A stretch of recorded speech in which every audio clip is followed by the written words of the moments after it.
I be sparking and rushing mad like inside the dark. Call me Bill Snatcher, just a brother for the rapture. I hang live, holding on strong, hard to capture. Extravagant, resurrect the track and it's militant. And I react like a gauntlet and start killing. It's manifesting. The God's work like appliances, dealing in my sacred life. Yo, what's going on, everybody? It's your boy Naruto Explain here, bringing you guys another Boruto Naruto Next Generations discussion. And today we're gonna need to cross a line that needs to be crossed, a line that's gonna serve as a bit of a Rubicon for Boruto fans, which is we need to talk about Boruto's Otsutsuki powers. Now, on the off chance that none of you guys or only a few of you guys are familiar with world history or know what that phrase means, when I say we need to cross a Rubicon, it is a reference to the crossing point of no return, and it comes from Julius Caesar crossing the Rubicon River in order to start a civil war in Rome. Well, obviously, Boruto isn't about to have a civil war, in the anime at least, but Boruto's Otsutsuki powers that come from his Karma Seal are something that need to be addressed here. Currently, we know that Boruto's Karma Seal was dangerously close to reaching the point of 100% extraction, to the point where the anime made it clear that the only option was to kill Boruto.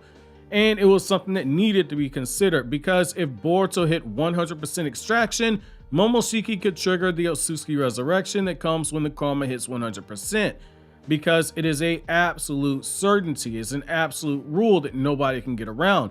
At that point, there wouldn't be anyone who could stop him, which is why Naruto was told by the Kages and told by Sasuke to kill Boruto. But the newest mad scientist of Konoha, Amato, showed up with these magical Byakugan suppressant drugs that could slow down Boruto's Otsutsukification, albeit as it was stated in the manga, this was only going to be a temporary solution that just bought them a little bit more time to figure out a way to save Boruto. However, this is where that Rubicon moment comes into play. Boruto has the power of one of the strongest Otsutsuki that we've seen at his disposal, on the condition that he fully masters the Karma Seal and brings out his true power.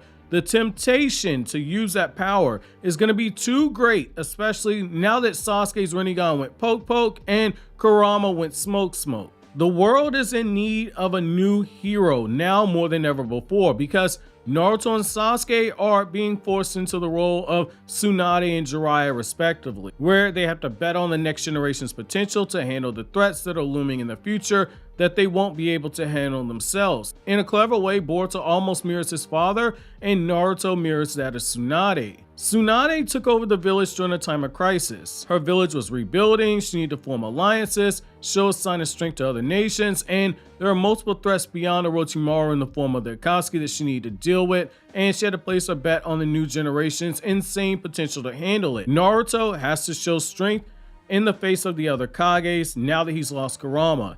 Naruto also, by losing Kurama, is now in the same position, even more so than just having to show the other Kages that he's still capable. The world can't depend on him as being one of the two primary defenders anymore, which is why the manga has Naruto stating that he's betting on Team 7, which is Boruto, Sarada, Kawaki, and Mitsuki, to reach their potential and discover new power. Something that Naruto told the Kages in early Boruto when he stated that he believed the new generation will surpass all of them despite this being an era of peace, and he told the Kages that they needed to be patient with this new generation, stating that they were young tree buds that hadn't yet blossomed, which is something that Sasuke has also echoed in the series. However, Boruto's Karma Seal has him in a position that Naruto's in during this similar point in time for Naruto, but the circumstances are different. Whereas Naruto basically needed the majority of the 2.5-year time skip to learn the basics of ninjutsu and other things that he should have already been taught, Boruto is far more skilled than his father, so much so that it's actually laughable, which means that he has the ability to focus solely on the mastering of karma.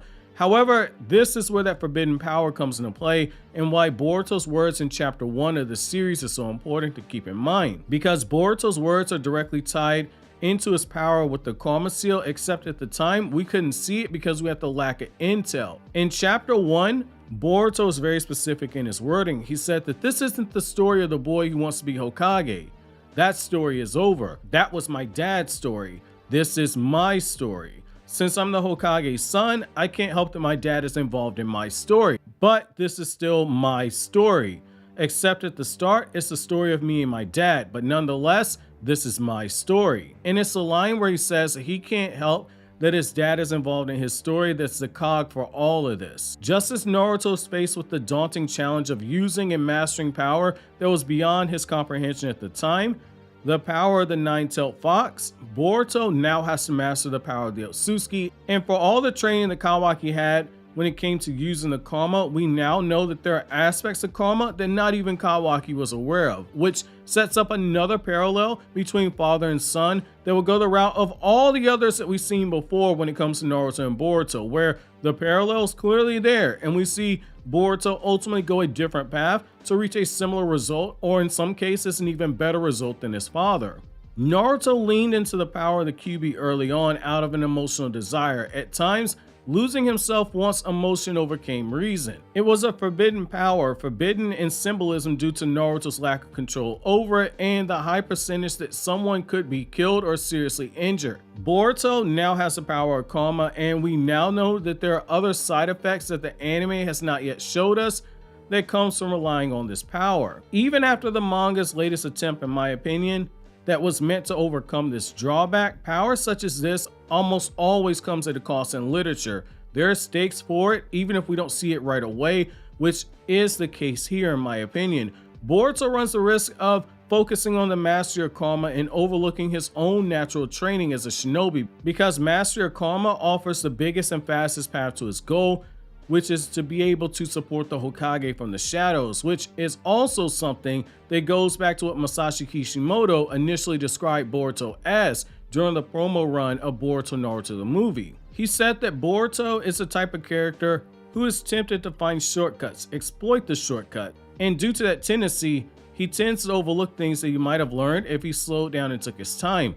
Even after Sasuke told him to relearn the basics of lightning release, we still caught glimpses of that impatience when he trained with Kakashi. Boruto thought that there would be a quick path forward, but he had to work for it, and he had the perfect teacher in Kakashi who was able to channel what still remains of Boruto's character flaw into developing a new jutsu arsenal. The wind release Rasengan that can be thrown, the compression Rasengan, and the super compression Rasengan, albeit the other two were mostly developed by Boruto himself. Without going into Boruto manga spoilers, Boruto, after the events of the latest chapter, has the chance to do what Sasuke preached to him in the Sasuke Shinen the Teacher Star Pupil novel, and what Naruto tried to teach him very briefly during the Vessel arc of the Boruto manga, which is that ninja tech and ninja tools, when combined with your own ninja training and ninjutsu, can open up doors that you didn't know existed. It's all for the sake of progress. However, if Boruto focuses solely on mastery of karma and not continuing to build his own ninjutsu arsenal and do the mental and physical training that can be done to increase chakra, Boruto stands a chance of doing the same thing that Naruto did, which is relying on forbidden power as a crutch and as a shortcut to his goal. And it's something that he'll have to learn to balance out as the series progresses, which in turn is good conflict. In my opinion, one of the people who would be there to guide Boruto along this path in a very subtle way without it being too obvious is going to be Naruto, someone who understands that forbidden power and its temptation all too well, which goes back to Boruto's monologue at the start of the series. The first part of the story was the story of Naruto and Boruto, but everything after is solely Boruto's story. But Naruto still has a role in this story because he's Boruto's dad and he is the Hokage. However, I want to know from you guys, what do you guys think? Do you think that Boruto runs the risk of chasing the power of karma and not training as seriously with this ninjutsu? Or do you think that Boruto's going to go into the time skip completely balanced? Let me know down in the comment section below. But as always, guys, if you like anything I had to say, don't forget to comment, rate, subscribe, and share. Thank you so much for watching until the end. Have an awesome day, guys.